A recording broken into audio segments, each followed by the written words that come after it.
Bayón pensó que yo estaba dormida, pero alcancé a oír todo. El plan, el abogado, el testamento falso. Gracias a Dios yo ya había transferido los 190 millones. Mi nombre es Eleanor May Whitfield, y he vivido en estas tierras de Texas por más de 8 décadas. Aquella tarde tenía los ojos cerrados, pero mi oído nunca me ha fallado. Y lo que escuché en esos minutos se me grabó tan hondo en la memoria que sentía cada palabra como un clavo clavándose en la madera vieja. La bruja vieja ya se durmió otra vez. Ojalá se muera mientras duerme. La voz de Melissa era tan filosa que podría cortar vidrio, cargada con ese veneno que solo alguien que nunca te ha ayudado en nada puede sacar. Daniel, mi propia sangre, no dudó ni tantito antes de soltar su veneno también. Todo lo que tiene que hacer es firmar este papel y por fin podremos mandarla a un asilo. Los 199 millones de la venta de la tierra serán nuestros. Había una tercera voz que al principio no reconocí. Suave, calculadora, de esas que siempre suenan como si sonrieran aunque no lo hagan. En ese momento no sabía su nombre, ni me importaba. Era nada más otro extraño sentado en mi sala, susurrándole veneno al oído de mi hijo. Haremos un testamento nuevo, murmuró aquel hombre. Lo redactaremos para que les deje todo a ustedes dos. Ella ni cuenta se va a dar. No lo va a leer con cuidado. Melissa soltó una risita corta y cruel.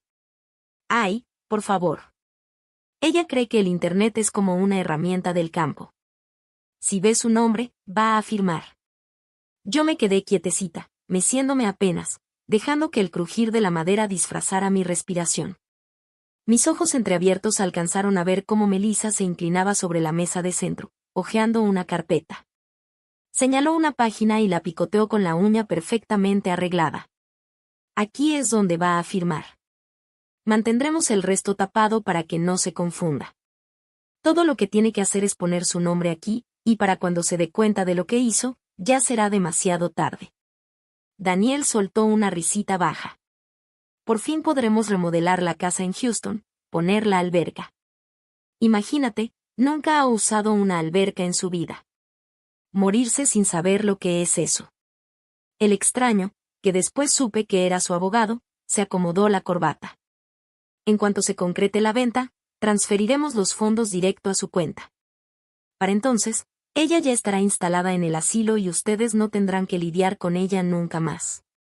La voz de Melissa se volvió melosa, casi dulce. Le daremos el cuarto más barato del lugar. No tiene caso gastar en comodidades que ni va a valorar. La verdad, Dan, ya lleva demasiado tiempo viviendo de nosotros. ¿Viviendo de ellos? Esa parte me hizo apretar los dedos bajo la colcha. Yo. La misma que les pagó la hipoteca cuando el banco estaba a semanas de quitarles la casa. Yo, la que mantuvo el rancho andando mientras Daniel perseguía negocio tras negocio fracasado. Yo, la que puso comida en su mesa cuando los productos orgánicos de Melissa resultaban demasiado caros. Melissa recuperó su tono filoso. No es más que una reliquia. Esta tierra vale mucho más sin ella aquí. Una vez que se venda, por fin podremos seguir adelante. La mecedora rechinó cuando me recargué apenas hacia atrás, usando el movimiento para disfrazar la tensión en mis hombros. Escuché el tintinear del hielo en sus vasos mientras brindaban por un futuro que ya se daban por hecho. La voz del abogado sonó otra vez, firme y presumida, ya lo he hecho antes. Ella no sabrá nada hasta que todo esté terminado. Y aunque lo supiera, ¿qué podría hacer? En papel será totalmente legal. Melissa soltó un suspiro satisfecho. Perfecto. Y por fin podremos vivir la vida que merecemos. Ya basta de esta vieja llenando la sala con sus muebles anticuados y esa ridícula mecedora. Esa mecedora. Las manos de mi esposo habían alisado sus brazos durante horas de trabajo paciente, mucho antes de que Melissa siquiera naciera. Para ella era estorbo. Para mí, era el corazón de esta casa. Yo mantuve los ojos cerrados, aparentando ser la imagen de una anciana que se quedaba dormida y despertaba a medias. Pero por dentro estaba más despierta que nunca en mi vida. Cada palabra que decían era como una chispa, y sentía como se encendía otra vez ese fuego viejo dentro de mí. Melissa se inclinó cerca de Daniel, su perfume pesado arañando el aire tibio. Mañana en la mañana lo hacemos. Ella firma, la llevamos a ese lugar en Dallas y, para la próxima semana, la tierra ya está en el mercado. Daniel chocó su vaso con el de ella. Por nuestra nueva vida. Los dos rieron juntos, convencidos de que ya tenían la mano ganadora. Pero la verdad era que yo había hecho mi jugada mucho antes de esa conversación, y no tenía ni idea de que los que ya estaban perdiendo eran ellos. Cuando era más joven, antes de que mi cabello se volviera plateado y mis manos llevaran las marcas de cada temporada trabajada en esta tierra, yo pensaba que la lealtad familiar significaba algo. Creía que si entregabas tu vida a un lugar, si trabajabas hasta que la espalda te doliera y las palmas se te llenaran de ampollas, aquellos que se beneficiaran de tu esfuerzo lo recordarían. Con el tiempo aprendí que hay personas que solo recuerdan lo que les conviene y reescriben el resto para pintarte como la villana. La primera vez que vi en los ojos de Daniel esa mirada que me decía que ya no me veía como su madre, sino como un estorbo, fue el año en que una compañía petrolera llegó a tocar la puerta. Un representante, con traje impecable y botas lustradas, entró por nuestro camino de terracería e hizo su propuesta, millones de dólares a cambio de los derechos de perforación en el rancho. Lo escuché con educación, hice mis preguntas y al final le dije que no. No fue una decisión fácil, pero yo ya había visto lo que la perforación le había hecho a otras tierras en Texas: agua envenenada, ganado muerto, la tierra que nunca sanaba. Este rancho no era solo propiedad. Era un ser vivo, y yo no iba a venderlo para que lo dejaran seco y sin alma. Daniel no lo vio de esa manera. Esa tarde irrumpió en mi cocina hecho una furia, la cara roja, la voz tan alta que hasta los vecinos pudieron haberlo escuchado. Acabas de arruinar nuestra oportunidad de cambiar la vida, podríamos haber sido ricos, mamá, ricos, ¿entiendes? Golpeó la mesa con el puño y los platos retumbaron. Eres tan terca que no ves que estás estorbando nuestro futuro. Para él, yo no había protegido la tierra. Yo había destruido su única oportunidad de una vida mejor. Luego vino la pelea por el roble viejo. Ese árbol se alzaba en el patio delantero, con ramas tan anchas que daban sombra a la mitad de la casa en verano.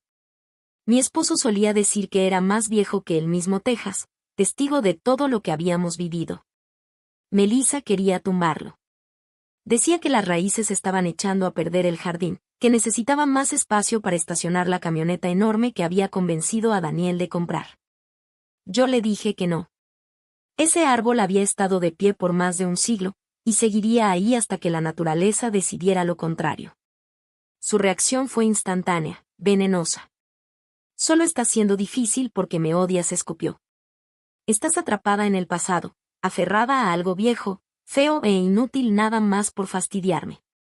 Ni me molesté en explicarle que mis razones no tenían nada que ver con ella, y sí todo que ver con preservar un pedazo de nuestra historia. No me habría escuchado.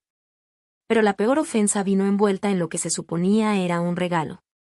Cuando mi nieta cumplió 5 años, pasé semanas enteras, después de terminar con los quehaceres, cosiéndole una muñeca con retazos de tela que había guardado a lo largo de los años, pedacitos de camisas de su papá, trozos de mis vestidos. No era lujosa, pero cada puntada llevaba mi cariño. El día de la fiesta se la entregué, y Melissa, con solo verla, arrugó la nariz y la tiró directo al bote de basura de la cocina. No necesitamos estas porquerías pueblerinas estorbando la casa, dijo fuerte, asegurándose de que los demás padres escucharan. Mi nieta me miró confundida, como si hubiera hecho algo mal al sostenerla. Esa sí me dolió hondo. Ellos siempre le han dicho a la gente que yo nunca los ayudé. Pero hace 15 años vendí la única joya que realmente valoraba, mi anillo de bodas. Una sencilla argolla de oro, desgastada por décadas en mi mano, el último lazo físico que me quedaba con mi difunto esposo. Lo vendí en silencio, sin decirle a nadie, y con ese dinero liquidé lo que restaba de la hipoteca antes de que el banco nos quitara la casa. No lo hice esperando agradecimientos, pero escucharlos después decirles a sus amigos que mamá nunca aportó nada fue una traición que no vi venir. Y luego vino lo del restaurante. Daniel estaba convencido de que podía convertir un edificio viejo en el pueblo en un restaurante de carnes finas. Vino a pedirme que hipotecáramos la tierra para conseguir el préstamo. Yo misma hice los números, conocía los márgenes de ese negocio, sabía las deudas que ya cargaba. Hubiera sido un desastre. Cuando le dije que no, me acusó de tener envidia. Lo que pasa es que no quieres que triunfe, escupió. Quieres tenerme aquí, bajo tu control, para siempre. Él no veía que lo que intentaba era salvarlo de ahogarse antes de que metiera un pie en el agua. Cada uno de esos momentos, por separado, podría parecer poca cosa, una discusión aquí, un insulto allá. Pero con los años fueron armando en su mente una imagen de mí como la enemiga. Ya no era la mujer que lo había criado, ni la abuela que horneaba pasteles en los cumpleaños y se desvelaba cosiendo disfraces para Halloween. Para ellos, yo era solo una vieja terca y amargada que se interponía entre ellos y la vida que creían merecer. Lo que nunca entendieron fue que cada no que les di era un escudo. No para protegerme a mí, sino a ellos. Y cuando decidieron que ese escudo era un muro que debía derrumbarse, dejaron de verme como familia. Cuando mi esposo murió, la casa se volvió silenciosa de una forma que jamás había conocido. Sus botas ya no estaban junto a la puerta. Su risa ya no llenaba la cocina. Las tardes se hacían eternas sin el sonido de él tocando su vieja guitarra. El duelo es extraño, agudiza algunos sentidos y adormece otros. En mi caso, agudizó el que había mantenido a esta familia a flote por décadas, mi instinto de supervivencia. Poco después del funeral, revisé nuestros papeles y escrituras, como lo hacía cada enero desde hacía años. Ahí fue cuando recordé el terreno en Nuevo México. Mi esposo lo había heredado de su tío, pero nunca hicimos mucho con él. Demasiado lejos de casa, demasiado seco para sembrar, y sin valor suficiente como para venderlo en ese entonces. Pero los tiempos habían cambiado. Las compañías de energía buscaban al oeste para instalar generadores eólicos, y en esa parte de Nuevo México los vientos podían tumbar a un hombre hecho y derecho. Me moví en silencio, sin que nadie lo supiera. Un mes después estaba sentada frente a un hombre de traje impecable, representante de una empresa de energía eólica. Hizo una oferta que apenas podía creer, $19 millones por los derechos para instalar sus turbinas ahí. No pestañeé. Le di la mano, firmé los papeles y me fui sabiendo que acababa de comprarme una libertad que pocos llegan a probar.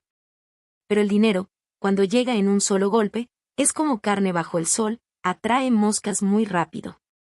Así que lo dividí.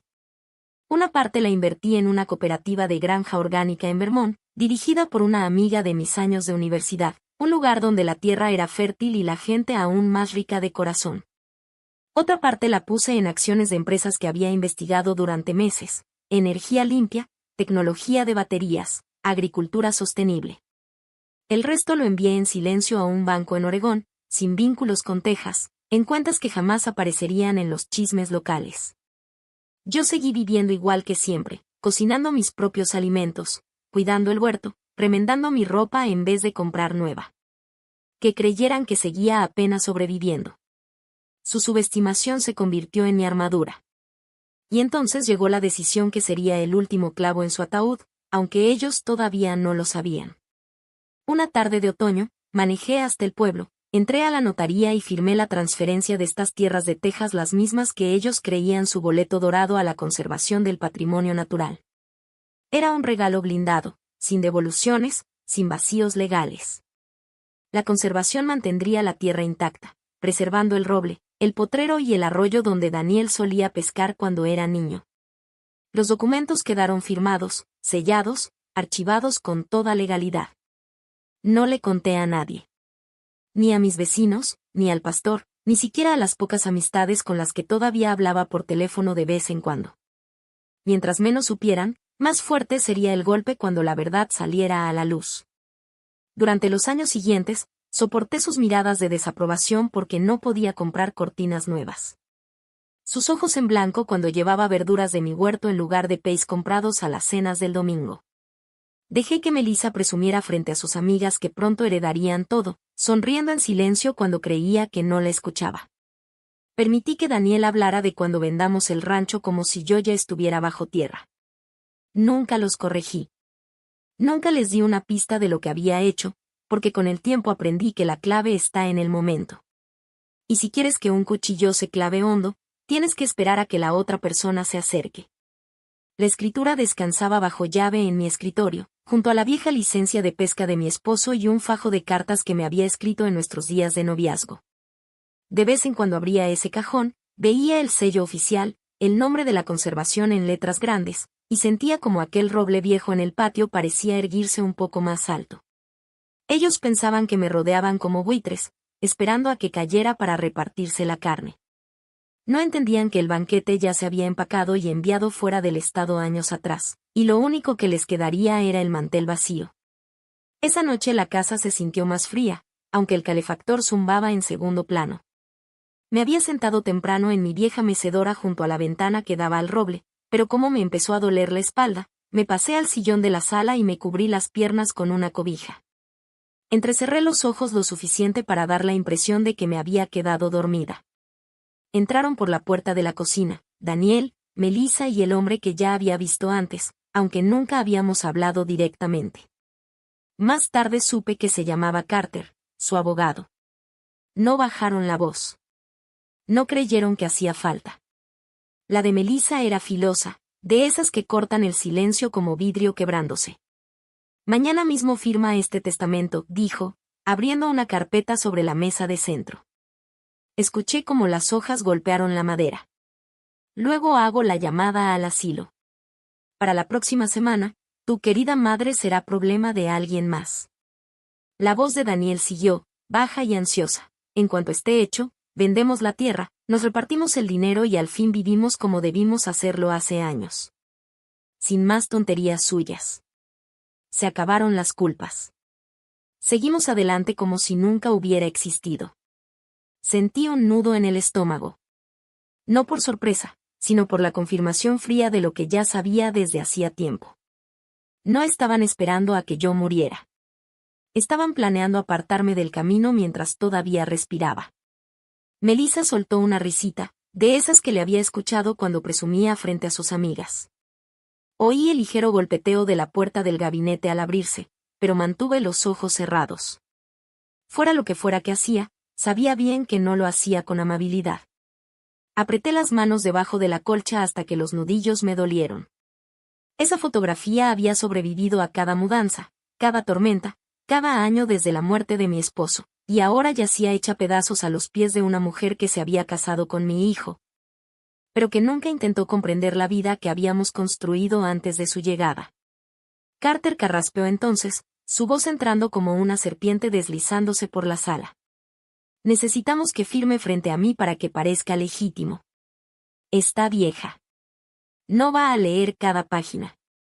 Colaremos la cláusula que transfiere la propiedad a ustedes dos. No habrá problema. Daniel se rió por lo bajo. Ella confía lo suficiente en mí para firmar lo que sea. Todavía cree que soy ese muchacho que le arreglaba la cerca. No entiende cuánto he superado todo esto. Casi podía escuchar el gesto con el que debió haber señalado con desprecio la casa, la tierra, la vida que lo formó. Yo permanecí inmóvil, respirando despacio, con los párpados apenas caídos. Cada palabra que decían era como el filo de una navaja raspando contra piedra, afilándose, lista para atacar. Pero ellos creían que yo dormía, que era inofensiva, que no tenía poder alguno. Melissa dio un paso más cerca, y por un instante sentí su sombra cruzar mi rostro. Mañana susurró casi en secreto. Mañana nos quedamos con todo y ni siquiera lo verá venir. Pero yo sí lo veía venir. Lo había visto desde hacía años. Y mañana serían ellos los que no lo verían llegar. La luz de la mañana entraba por las ventanas de la cocina, bañando la mesa donde esperaba una pila de papeles perfectamente ordenada junto a una pluma. Melissa se había esmerado en montar la escena, una cafetera recién hecha, un plato de galletas y una sonrisa forzada pegada a su rostro. Daniel estaba detrás de ella, con los brazos cruzados, pareciendo más un guardia que un hijo. Carter, el abogado, estaba sentado en el extremo de la mesa, con su portafolio abierto y los ojos brincando de uno a otro entre los tres. Trataba de aparentar calma, pero sus dedos tamborileaban contra el cuero como si contara los segundos para que yo firmara. Melissa deslizó los papeles hacia mí. Es muy sencillo, de verdad, dijo con esa voz empalagosa que usaba cuando quería algo. Es solo un trámite. Firma aquí y podremos seguir adelante sin más preocupaciones, agregó Daniel. Es lo mejor, mamá. Así todo queda en orden. Nada de confusiones después. Bajé la mirada hacia el grueso fajo de hojas, con ese título en letras negras al frente, Última voluntad y testamento. Dejé que mis ojos recorrieran las primeras líneas. Nada fuera de lo común. Ellos sabían que a mi edad no me detendría a leer todo. Creían que me tenían acorralada, una mujer débil, cansada, demasiado confiada para sospechar. Me enderecé en la silla y puse las manos sobre la mesa. Es una bonita propuesta, dije con voz pareja. Pero me temo que llegaron demasiado tarde. La sonrisa de Melissa se tambaleó. ¿Demasiado tarde para qué? Metí la mano en mi bolsa de cuero gastado y saqué un solo sobre, de esos que pesan más de lo que aparentan. Lo coloqué suavemente en el centro de la mesa y lo empujé hacia donde Carter pudiera verlo. Él se inclinó, entornando los ojos al notar el sello y el timbre notarial. En cuanto leyó el encabezado, el color se le escurrió del rostro. Esto, dije, con voz firme, es la escritura de donación firmada y notariada de la propiedad. Desde la semana pasada, esta tierra le pertenece a la conservación del patrimonio natural. Ya no es mía, y mucho menos de ustedes. La quijada de Melissa se descolgó. Daniel parpadeó, inclinándose hacia adelante como si acercarse pudiera cambiar las palabras impresas en negritas. Afuera, una ráfaga de viento sacudió los cristales de las ventanas, como si la tierra misma quisiera dar su opinión sobre mi decisión. Los dedos de Melissa se crisparon sobre la mesa, como si intentara atrapar algo que ya se le había escurrido de entre las manos. «¿La regalaste?», la voz de Daniel se quebró. Me permití la más leve sonrisa. «Sí. A algo que vale mucho más que la avaricia». Melissa manoteó los papeles frente a mí. «Pero el dinero, el dinero». Ese dinero, la interrumpí, nunca fue suyo. Mucho antes de esta reunión familiar, años antes de que se les ocurriera darme vueltas como buitres, yo ya había hecho mis propios planes. Vendí un terreno aparte, en Nuevo México, por $19 millones. Ese dinero lleva años invertido, lejos de Texas. Ustedes estaban peleando por algo que en realidad nunca estuvo aquí. Carter carraspeó, recogió el testamento falso y lo guardó de nuevo en su portafolio sin atreverse a mirarme. Se veía como un hombre al que acababan de notificarle el veredicto de culpabilidad. El rostro de Melissa estaba pálido ahora, con las manos aferradas al borde de la mesa. «No puedes». «Sí puedo», le respondí suavemente. Y ya lo hice. La cara de Daniel se había puesto roja, con una vena latiendo en su sien. Por primera vez, se quedó sin palabras. Dejé que el silencio se estirara hasta volverse insoportable, luego me levanté de la silla. Debieron tener más cuidado con lo que tramaban en mi propia casa, les dije, mirando a cada uno por turno. Porque a veces, la persona que creen dormida está bien despierta. Con eso, guardé el sobre de nuevo en mi bolsa y salí, dejándolos ahí, atrapados en el sabor amargo de un plan deshecho. Para la mañana siguiente, la ola ya se había convertido en maremoto. En un pueblo chico de Texas, las noticias vuelan. Pero cuando esa noticia venía con el golpe de $19 millones y el tufo de traición, corría como fuego desatado. Los inversionistas, esos mismos a los que Daniel y Melissa habían presumido durante semanas, fueron los primeros en salirse. Bastó una llamada seca del representante. Dadas las circunstancias recientes, no seguiremos adelante con la compra ni con el desarrollo. Les deseamos lo mejor. Ese lo mejor significaba que estaban acabados. Al mediodía, mi teléfono, ese que casi nunca usaba, empezó a sonar sin parar. Eran vecinos que ya habían oído el chisme, viejos amigos que habían visto mi nombre en los titulares. El Texas Chronicle fue el primero en sacar la historia, estampando mi foto en portada. Mujer de 82 años frustra intento de despojo de su familia. El artículo lo detallaba todo: el plan secreto, el testamento falso, la transferencia de último minuto a la conservación del patrimonio natural. No tuvieron reparo en exhibir también a Daniel y a Melissa, señalando su intento de defraudar a una pariente anciana y la humillación pública que siguió. Pero lo que el periódico no necesitaba explicar, Internet lo desmenuzó con gusto. Alguien, y yo tenía mis sospechas, filtró el video de la cámara de seguridad de mi sala. En la grabación granulada en blanco y negro se veía a Melissa riendo con crueldad, tirando a la basura un regalo hecho a mano por mí. Luego, inclinándose hacia Daniel y diciéndole algo que, aun sin audio, se veía venenoso. Después venía la toma clara de ella sacando mi foto de boda del gabinete y estampándola contra el piso. En cuestión de horas, el clip estaba en todos lados: Facebook, Instagram, TikTok. La gente lo pausaba, hacía zoom, le ponía subtítulos. La sección de comentarios se llenó de desconocidos defendiéndome y destrozándola a ella, llamándola desalmada, basura con tacones y el claro ejemplo de la avaricia. Las consecuencias no tardaron en llegar. En el servicio dominical, el pastor Williams me tomó del brazo con suavidad y me dijo en voz baja: «Debes saberlo, por ahora no se les permitirá participar en ningún evento de la iglesia. Ha habido demasiada incomodidad». En la tienda de abarrotes, donde Melissa acostumbraba fiar su carrito, le dijeron sin rodeos que ya no habría crédito. En la cafetería, la barista que antes se desvivía por Daniel fingió no escuchar su pedido. Incluso las personas a las que ellos llamaban amigos dejaron de contestarles el teléfono. Para el final de la semana, los dos eran como fantasmas en su propio pueblo, visibles, pero indeseados. Cada vez que entraban a un lugar, las pláticas se detenían. La gente los miraba, murmuraba, negaba con la cabeza. Y yo, mientras tanto, seguía con mis rutinas tranquilas: café en la mañana en el porche, tardes en el jardín. No por maldad, sino porque sabía que entre menos reaccionara, más crecería su vergüenza. Resultó que no hacía falta levantar la voz para destruir a alguien. A veces lo único necesario era dejar que la verdad se escuchara. Un año puede cambiar muchas cosas, pero para Daniel y Melissa fue solo un derrumbe lento y desgastante. La investigación fiscal comenzó de manera discreta, con una simple carta del Departamento de Hacienda Estatal. Pero cuando los auditores descubrieron su contabilidad creativa y los tratos escondidos, todo se vino abajo como bola de nieve.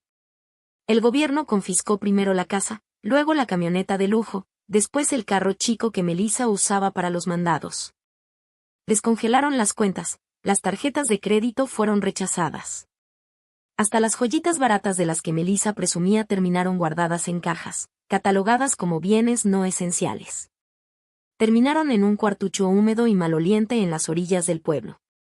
De esos lugares donde las paredes apestan a moho y los pleitos de los vecinos se oyen por toda la cuadra.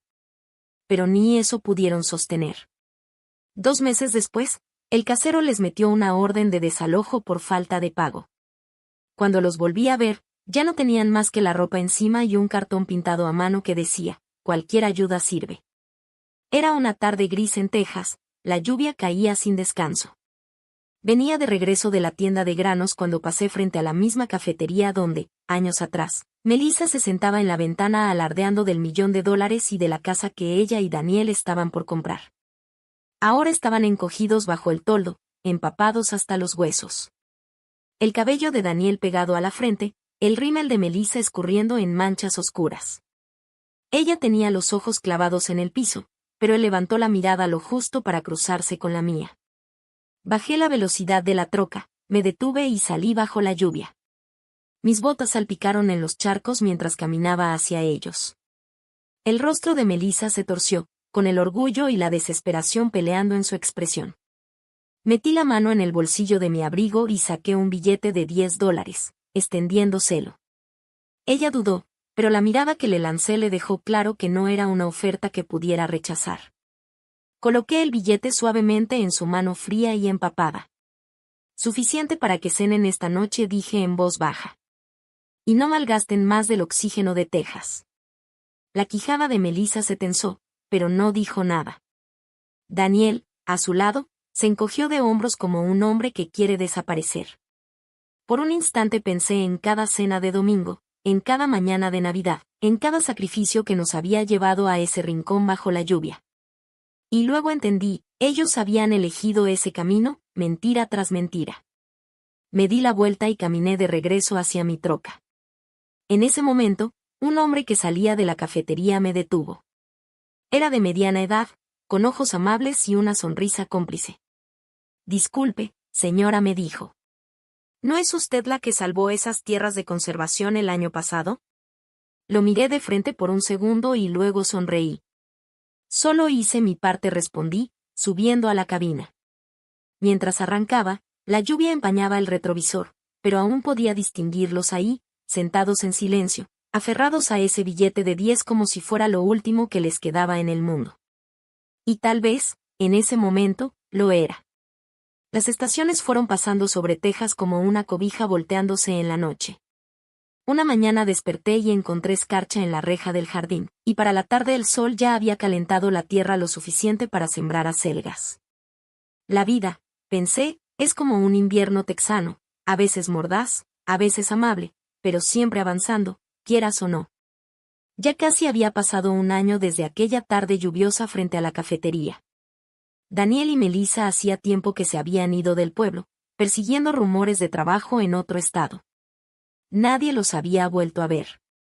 La gente aún murmuraba sobre lo que habían intentado hacer, y de vez en cuando algún desconocido me detenía en la ferretería para agradecerme por haber protegido la tierra. Ahora disfrutaba del silencio.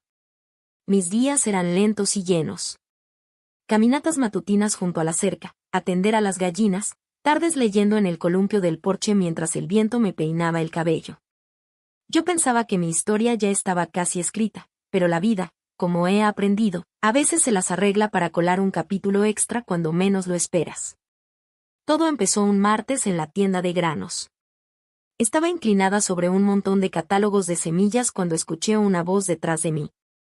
Profunda, firme, de esas que te recuerdan a las canciones viejas de country en un disco de vinilo. Disculpe, señora, dijo, ¿sabe si esta marca de alimento es buena para ponedoras?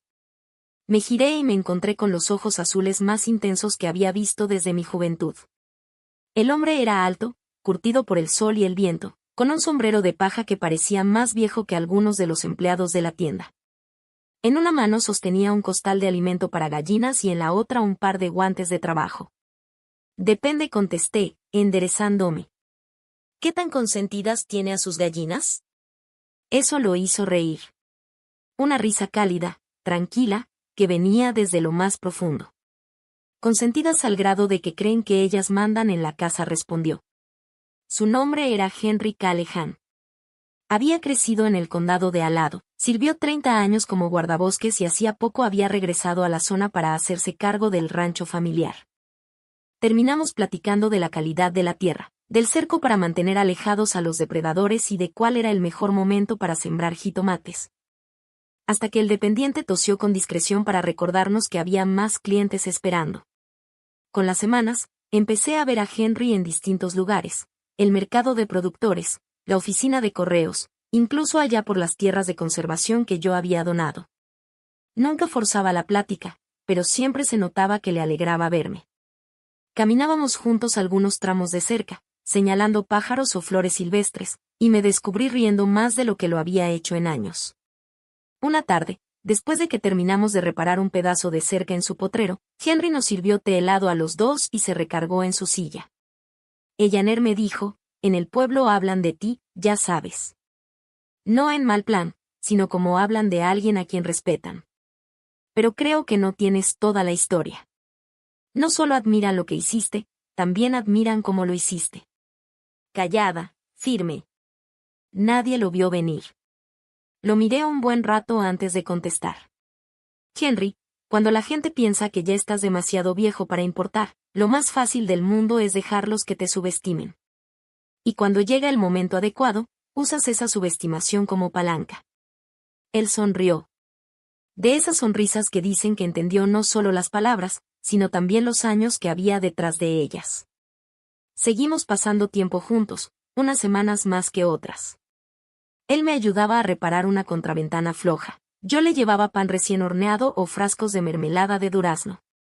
A veces no hacíamos nada, más que sentarnos bajo el encino detrás de mi casa a ver cómo la luz se iba apagando sobre los campos. Una tarde, cuando el cielo se pintó de ese tono imposible de lavanda tejana, Henry me dijo: «¿Sabes? Pensé que ya había terminado con eso de buscar a alguien con quien compartir mis días. Creí que me tocaría quedarme solo, cuidar la tierra y dar por buena la vida así. Pero tú», se detuvo, frotando el ala de su sombrero, «tú haces que el silencio se sienta más lleno, no más vacío». Hacía décadas que nadie me hablaba de esa forma. Sentí el pecho cálido, como el calor de un porche soleado cuando el viento se calma. Henry, le dije en voz baja, creo que es exactamente a lo que te refieres. No tuvimos prisa. Las almas gemelas no la necesitan. Saben que lo mejor vale la espera. Y entre sembrar cempasúchil en primavera y juntar nueces en otoño, me di cuenta de que mi hogar ya no era solo mío. Era nuestro. La gente del pueblo, por supuesto, lo notó. Los murmullos se convirtieron en sonrisas cómplices cuando nos veían juntos en la tienda de granos. El pastor Williams nos hacía bromas cariñosas después del servicio del domingo. Hasta los chamacos del Club 4H le gritaban a Henry Don Max, un apodo que lo hacía sonrojarse, aunque en el fondo le encantaba. Una tarde de otoño, Henry me llevó a dar una vuelta en su vieja troca Ford. Terminamos junto a las tierras de conservación, esas mismas hectáreas que yo había defendido con todo mi corazón. Los pastos estaban altos, dorados con la luz del atardecer, y a lo lejos un grupo de venados cola blanca pastaba en silencio. Eleanor, dijo Henry, sé que esta tierra significa el mundo para ti. Y solo quería decirte que ahora también significa algo para mí. No porque sea hermosa, aunque lo es, sino porque aquí descubrí quién eres. Sentí que la garganta se me apretaba. ¿Y quién soy?, pregunté. Él volteó a verme, con la mirada firme. Una mujer que sabe lo que vale y se asegura de que los demás también lo sepan, les guste o no. Esa noche, de regreso en mi casa, nos sentamos en la cocina mientras la tetera silbaba suavemente detrás de nosotros.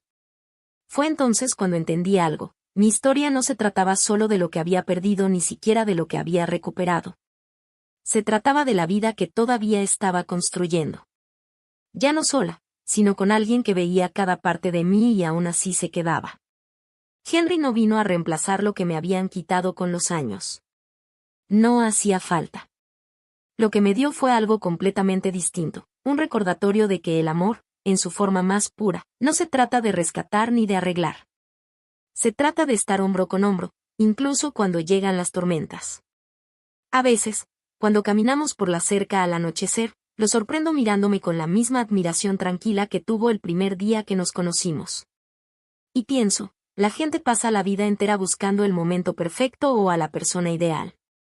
Pero la verdad es que los encuentras cuando estás ocupado cuidando tu propio jardín, siguiendo tu camino y viviendo tu verdad. Es entonces cuando aparecen. Y es entonces cuando te das cuenta de que tu historia no ha terminado. Ni de lejos. Y esa es la verdad de lo que pasó aquí en Texas. No levanté la voz. No supliqué. Y no lloré. Solo escuché. Recordé. Y cuando llegó el momento, actué.